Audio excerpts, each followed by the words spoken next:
Kabila a bloqué la constitution, alors que non, Tshisekedi de Kokufa au le peuple congolais, leader au Bango Bakonate, n'a pas imposé dictature, madame. Tshisekedi a une démission. Première mission est de donner à M. Kabila les cartons jaunes à cause de non-convocation du corps électoral. Dès que Kabila le 19 septembre, à travers Seninaï, a convoqué convoquer le corps électoral, à ce moment-là, Tshisekedi a fait sa mot d'ordre, donc il a fait sa Kabila carton jaune et avertissement. Donc, Bimape, carton jaune et Simba, plus de 12 millions, il y a peuple congolais.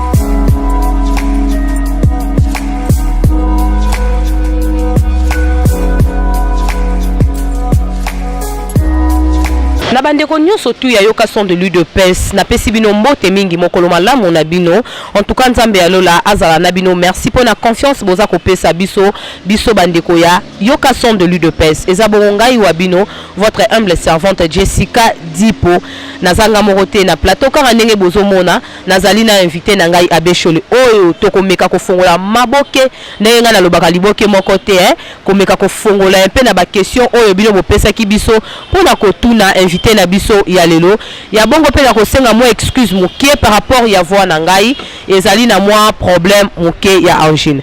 Bonjour Abeshole. Bonjour madame, bonjour na peuple congolais, bonjour na batunyoso balinga président Félix Tshisekedi, parce que moi j'aime celui qui aime le président de la République parce qu'il a la volonté. Ce que Kabila n'a pas pu faire pendant 18 ans, Félix Tshisekedi est en train de le réaliser à 8 mois. À 8 mois, demain, mardi, tous les enseignants, conformément à l'article 43 de la Constitution, vont toucher quelque chose, les moins. Celui qui est moins gradé touchera 245 $. Pour vous dire que non, Félix Tshisekedi a la volonté, biso badja lelote, tout ça la paix au babenga bongo kilte ya personnalité te au telemika ozo beta na mbunda mutumoko, mais na miso batazo sa lelo côté. Ozo mo lokwa ba papi tamba. Azao le gafema zo kumisa Kabila ti mais so lelo basenge bila Kabila banda 2001 ti lelo. Il est en négatif. Mais biso Félix Tshisekedi lelo nazo oser koloba. Et non lelo ba enseignant bazo zo 245 $. Donc pour ngeza na fierté du fait que toza moko. Moi je suis chrétien. Oui. Na chrétien makamungana lobara. Ce n'est pas de la comédie, c'est vraiment vérité. Ce que vous vérifiez en Romona, na soutenaka eleko o ezokende na comédie. Voilà. Même tout le monde yoka son IDPS o eza chaîne na biso IDPS que jour oyo omona Félix Tshisekedi bandi ko violer moko ya mibe kwa constitution ya République. Madame Soko moninga pe na coach na Jewana. Lobaki ba congolais baza modi. Vraiment. Na Jea Boyete, naza derrière Félix Tshisekedi wa Mulumba parce qu'il est la seule personne pour le moment, même au sein de l'IDPS. Pour le moment, même au sein de l'IDPS, IDPS a une moko comparé à Félix Tshisekedi. Il y a des politiciens, mais c'est lui qui a un cœur d'un père d'une famille. Oh, Félix Tshisekedi, en tout cas, tu as noté.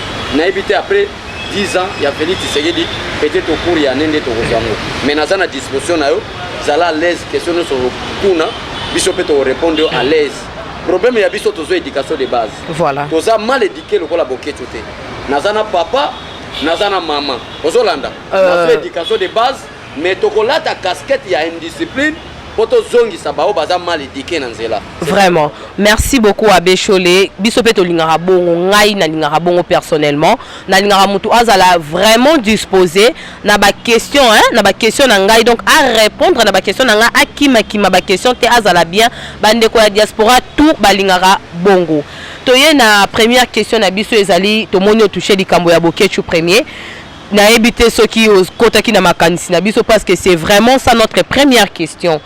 To moni ndeko Bokechu akati drapeau atumbi drapeau ya mboka. Oyo ezalaka infraction eloko oyo ndeko Bokechu asali. Mais ya parvenir ko sala yango. Parle ko kolobani na ba diaspora to bazolanda biso na ba téléspectateurs to bazolanda biso na ngonga oyo. Ozomona bato lokola bavie nanga boketu nako respecter baza bato moko kutu nako répondre te mais soki nazo répondre ye parce que nazotala liloba nzambe nazotala constitution de la République. Voilà. Par rapport à Nzambe alobi na makomi na yo, à cause de l'amour des Sion, je ne me tairai pas. Vraiment. Par rapport à la constitution de la République démocratique du Congo, à cause de l'amour du Congo et des Congolais, je ne me tairai pas. Ce que Boketu est tenté de faire, il est tenté de violer et la constitution et le peuple congolais. Alors que garder silence dans les Kamwaboui. En tout cas, aux Arabes complices. Naboy Nazara complice. Il y a bateau bateau le malheur il y a peuple congolais na mboka na bango. Yango somo na profiter nos occasions par rapport même il y a question na yo pour répondre yé. Mais à cette catégorie pour répondre té. Parce que j'ai de la valeur plus que Boketu. J'ai essayé un peu d'étudier. Ozolanda madame. Très bien. Je suis responsable, j'ai une maison au ngai na fin du mois na futa. Ozolanda. Mais Boketu aza mutu moko azo lela sima bato. Qu'est-ce que Boketu alingi ko sala? Lingi ozo drapeau ya batu ya mboka à passer yango po ça la baisse na ba réseaux sociaux comme on est tanga. Or que azobosa na que c'est une infraction. Malheur azo sala lelo pour na peuple congolais. Un jour ba belge ba ko révolter ba lobiki tous les congolais bozonga na mboka na bino. Boketu azo audace ya ko sala likamona ko tumba ko brûler drapeau ya mboka po azali banda. Pour ceux qui sont na kati mboka awa à l'immédiat il devrait être arrêté. Mais à profiter au salango et l'eau est punissable selon la constitution. Mais quand on a observé Gabo, ça n'est pas vous mais à la prochaine fois on a continué à vous répondre souté. Na opé ça mot d'ordre na parlementaire debout, na kozwana bino ba journaliste nous surtout ça la émission na bino.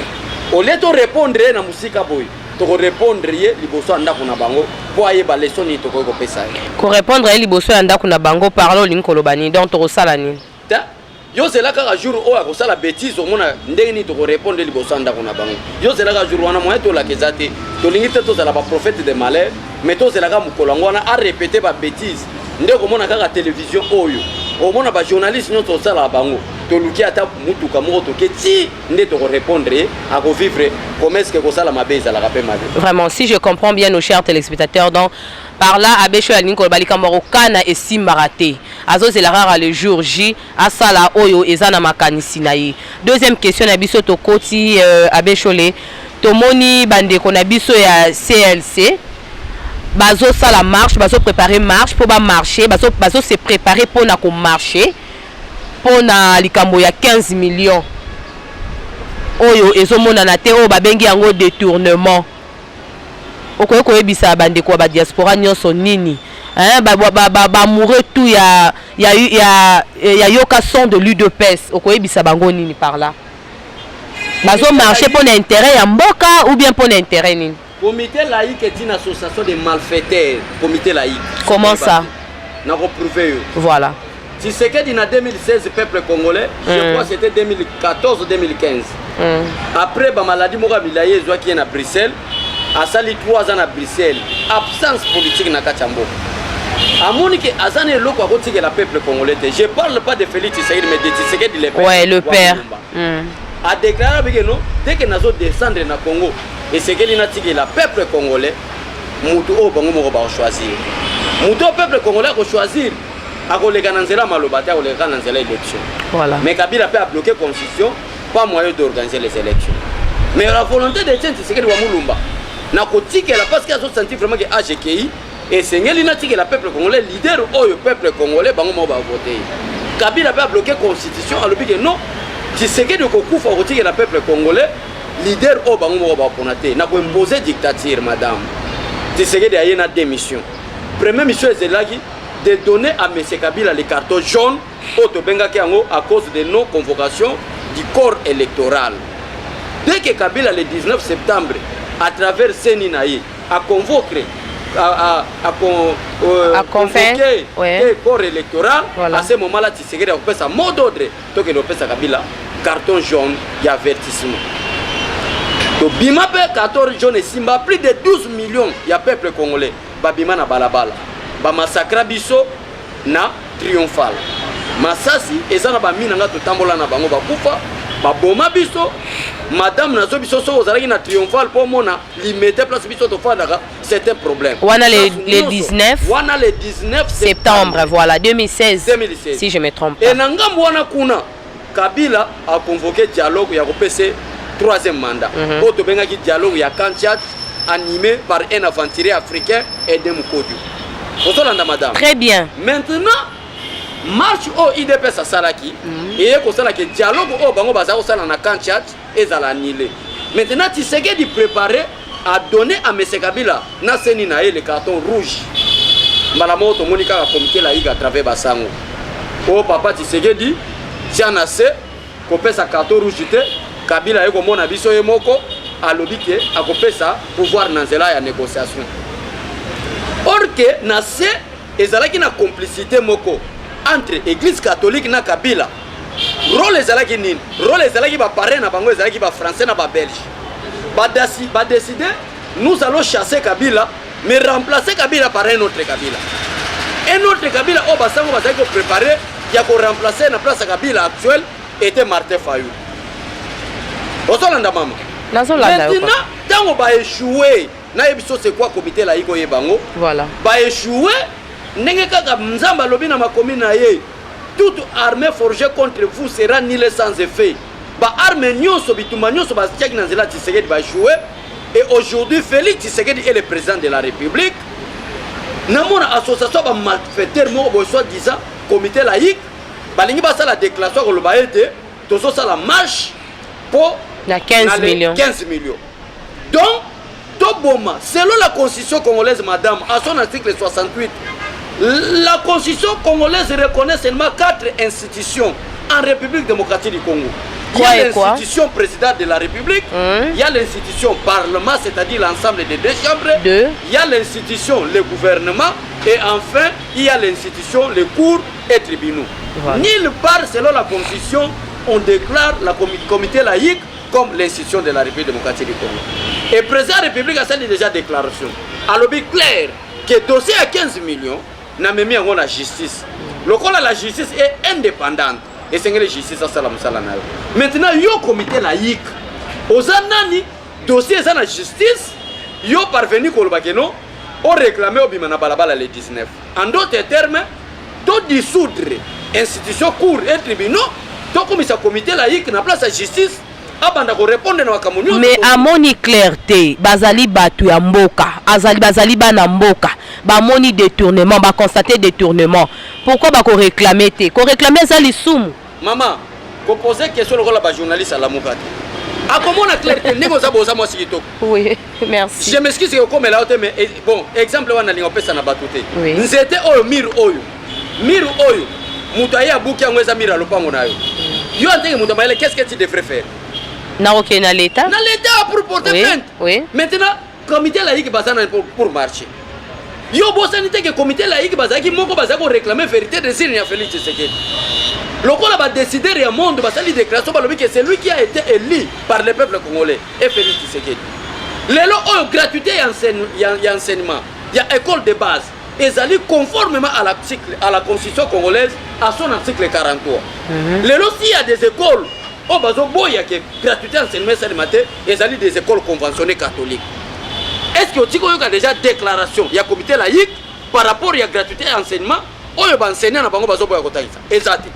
Mais affaire à 15 millions tali bango nani parce que le dossier est déjà entre les mains du procureur général. Voilà. Et comme justice congolaise madame basali déclaration ko loba été makambo ya 15 millions mutu busosa sala ngo déclaration te base la titre au kene na banquette na biso na suka neto ko rendre verdict na makambo elekaki.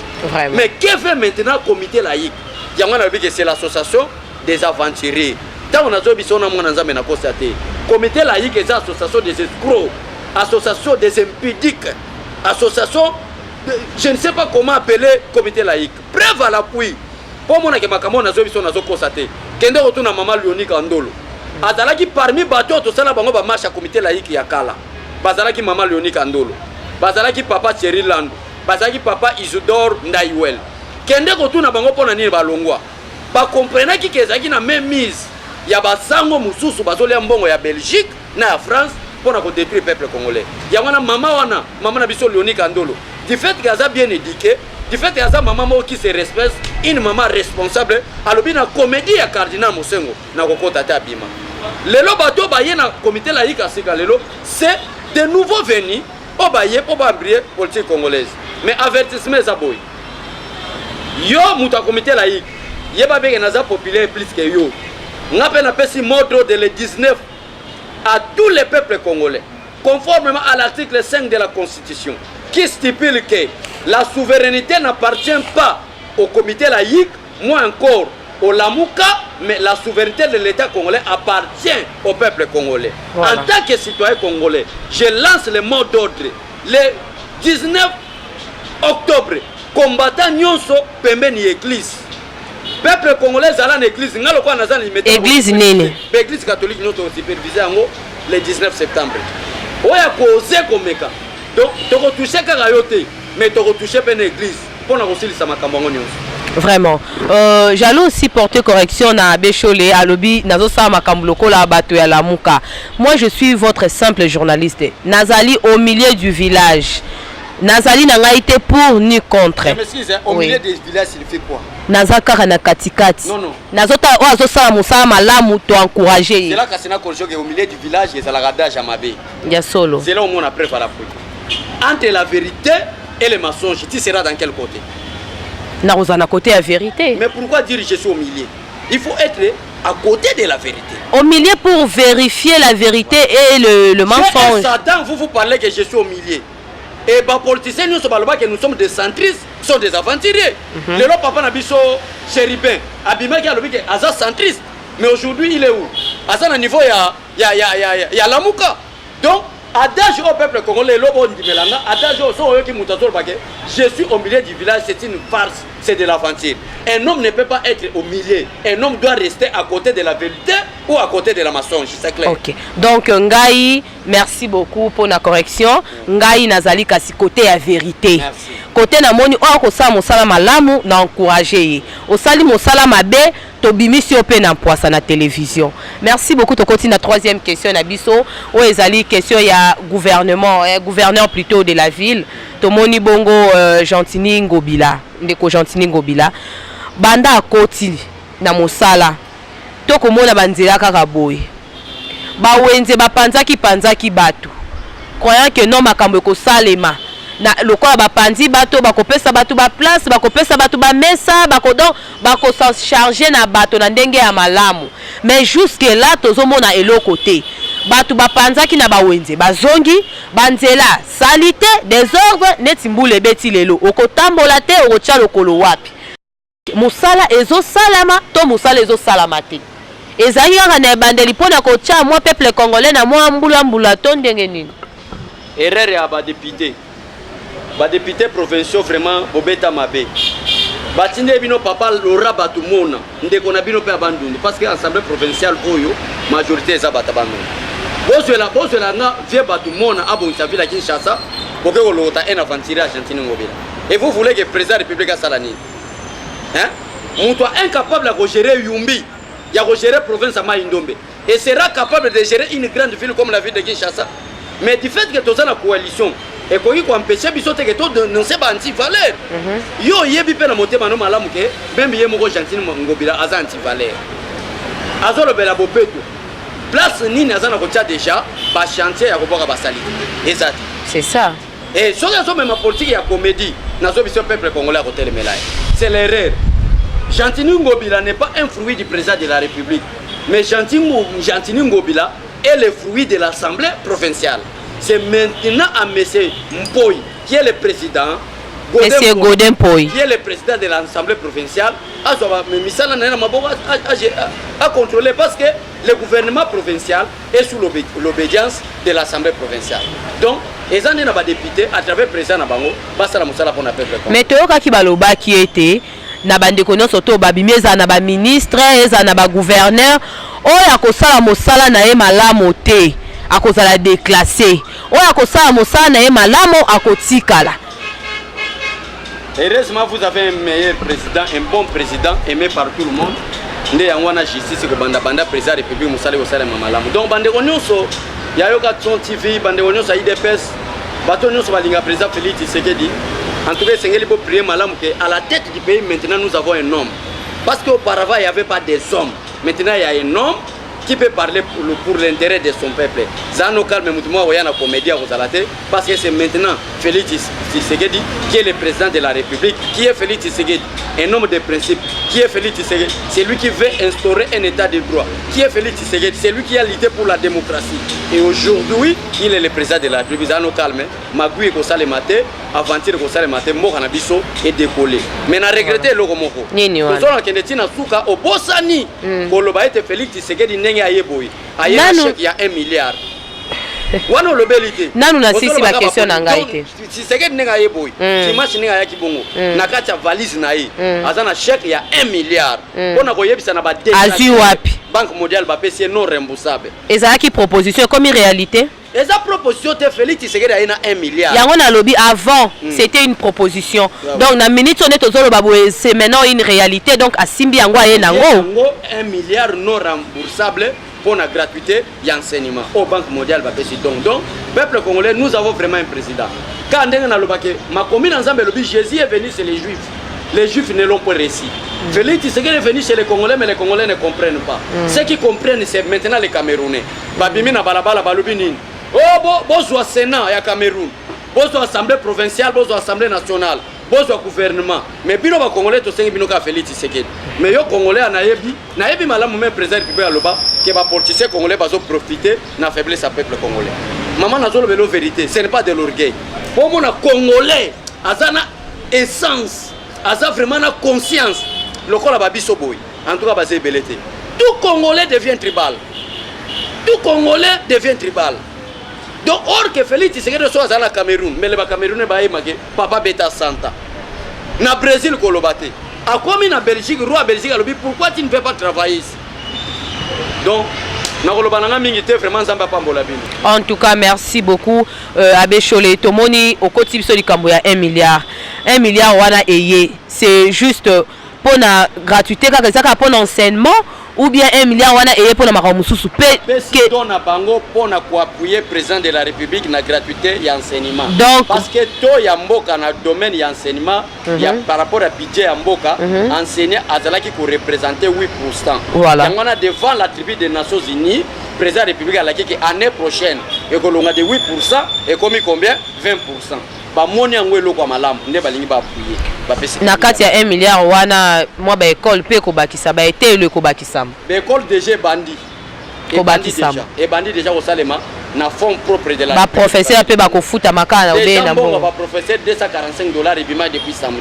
Voilà. Professeur aux enseignants yeba be que so aux muto asuka na enseignement école primaire depuis samedi notre vice-ministre des finances Mata Junior a sali déjà déclaré que mon on a bino ebimi kende na ba place au bozwaka ozwa $245 na yo. Dit jamais vu depuis Congo et Congo. OK, na ba banque au place bo retira kambongo nde place okende kozwa mbongo na yo. Likambo ya télévision za ka vraiment likambo ya ngonga to komi na suka ya émission na biso. Mais to ko aussi cette émission bo était sans pour autant to lobela arrivé ya président Fachi. To moni président Fachi ayaki depuis samedi. Aye libiso nini ndenge bana tolobaka bakongolais tolobaka papa ayenza lesili tomoni papa aye libiso ya malamo nini ya mabe nini oya koboya ke tosala ya malamo nini oya kolinga ke tosala ya malamo pe nini oya kolinga ke ezalaki te na mboka na biso Congo ekota na kati ya Congo eza nini. Peuple congolais, le Congo a été sanctionné négativement dans le régime Wichikoleka. Par rapport à la question que Félix Tshisekedi a mis Congo est qui sanctionné madame il faut boyer baga histoire mboka na bino. Voilà. Na ba régime nyonso eleki Congo est qui absent na scène internationale. On ne peut pas parler de la République démocratique du Congo na Union africaine. Et si bino bozaba africain na kati Union africaine on ne peut pas parler du Congo. Ndebe européen ba olobela bino. Ba américain ba olobela bino. Donc le Congo était un pays oublié. Le seul président na ba discours nyonso eleki. Meilleur discours c'est le discours du président de la République. Pas cinq même ba sanction ba des autres leaders de l'Afrique, ils allaient enlever. Celle qui a comme la porte-parole, c'est Félix Tshisekedi. Les lots ont vite à comme en finale. N'a pas par exemple en 2014. En 2014, vite à l'équipe à Congo comme en finale, il y a CAF. Mais il y a un arbitre algérien. Parce que les Congolais étaient traités de gens moins sérieux, des gens aventuriers. Mais les lots Congolais sont dans la scène internationale. Il y a des représentants congolais au niveau du CAF. Il y a des présidents congolais au niveau de FIFA. Très bien. diplomatie à président Félix Tshisekedi Sali. Président Félix Tshisekedi, ata personnellement, a une entreprise à Ngoboete, a signé un contrat. N'a plus de 20 entreprises japonaises. Bazo y en a mois de janvier. Na Belgique, a une affaire, au Babengi Fédération des entreprises belges. A signé un contrat, janvier, tu risques de perdre. Décembre, tu vas quitter. Chemin de fer, balancer un zéla lobby. Donc, moi, c'est ça. Merci le président de la République. Merci vraiment Zamba Pambolayo. Nous sommes derrière vous jusqu'au bout. Moi, je suis derrière le président Félix Tshisekedi. Parce que on peut trahir un jour. C'est lui qui est le président du Parlement debout. Moi, je suis son adjoint. Na moment ya souffre en 2014. Moment ya passi. Tant on a bossé banami balé baboto langa moi c'est pour passer les qui na famille na bango. Na lobelo makamba solo.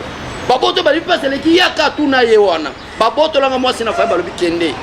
Mais elle to comme un processus électoral na leadership na zalaka nango bande ko baye ko monanga avec $2500 na place maman 6K. $2500 na maboko boy. Tous les parlementaires de Boubaïbi. Yo Olobagamala Moussala ba déclaration ma début qu'on a président Félix Tshisekedi. Na moment owana ba récupérer moi si souffrance et zobeta na kendate.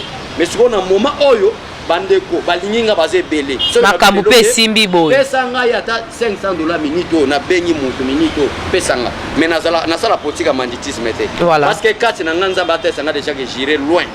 Amen. Amen. La politique ya banditisme. En tout cas, ça la mapé. Il y a vraiment. S'il y a des gens qui ont trahi, n'a trahi président Félix Tshisekedi le jour où on a que Moka va constituer au violé. N'a trahi président, on l'a dit social boy. Voilà le vélo vérité. Mais depuis il est là, il y a Moka le bico qui n'a pas qui ta personnalité. Au moins n'a sa boy, n'a sa vrai animateur. Président Félix Tshisekedi a le $100,000 en boy et melangaka. Maman to goye mamutunyo sa kota na dance. Mais to le bimo limo wana. Avec Félix Tshisekedi. Vraiment. Il a trahi. Moi et ma génération jusqu'à la 3e génération sera maudit. Oh là là, oh là là. Abéchole, comment dire si Félix Tshisekedi échoue, c'est-à-dire aucun Congolais ne sera encore président de la République. Parce que tous les autres politiciens congolais sont désavantages, je vous dis la vérité. En dehors de Félix Tshisekedi, pour le moment, il n'y a aucun politicien qui peut parler pour l'intérêt du peuple congolais. Vous voulez parler de qui? De Jean-Pierre Bemba, Martin Fayou, Moïse Katoum. Et d'abord, la Mouga, c'est une association de métiers. Les Congolais ne sont pas métiers. Ils bien voté. Ils ont Olivier Kamita, ils ont métier. Jean-Pierre Bemba, ils ont métier. Moïse Katumbi, ils ont métier. C'est l'association de métiers. Donc Nzambe vraiment kosunga avec Félix Tshisekedi tokene musu. Vraiment Nzamba kosunga Taylor Mulumba. Merci beaucoup. Okobombelanga image o malamu. Image o to salina besholo kobombelanga ngo malamu na kozana besoin ngo un jour. Votre mot de la fin? Merci vraiment bandegonyo somo président Chikito Mushashino, maman Vicky Mbouibeya en direct à Londres. Maman Angèle Mpombo, maman somona mwana nzambe limbisa, au moins mwana nzambe ndenge basunga kaye, na suka na niveau agradia. Mais maman moko originaire na ebité, maman Angèle Mpombo. Abi allez faire la licence au niveau de l'IS parce que vous êtes le futur président de l'Assemblée nationale. Oh là là. Ozoland. Sans demande. Sans plaignant. Naza déjà na premier cycle na IS, on a ça la deuxième cycle. Donc on a donc muto azan étoile à Kembi Sarate. Voilà. Donc yanga vraiment étoile nzamba pona. Pe na rassuré on a 2023. Na ozala parmi ba haut dignitaire en Mboka. Amen. Balobi ya nzambe vraiment ekendaka malembe ba force rangote abeshole. Côté wana ngana appuyer à 100%. Hein moi na nzamba wela raté abundaka te poizo poste to poizo eloko mo étoile et fanda. En tout cas topesi merci beaucoup na ba diaspora tout partout bozali. Hein bandeko tout ya yoka son de lui de pes bandeko nyonso balingaka ngai wa bino mowumbu na bino Jessica Dipo en tout cas na pesi bino mbote Mike Fa en tout cas ma maman chérie Biatene en direct de la France na pesi bino mbote mingi bozala toujours connecté beau s'abonner massivement na yoka son de lui de pes vous ne serez jamais dessus. Au revoir et à la prochaine émission.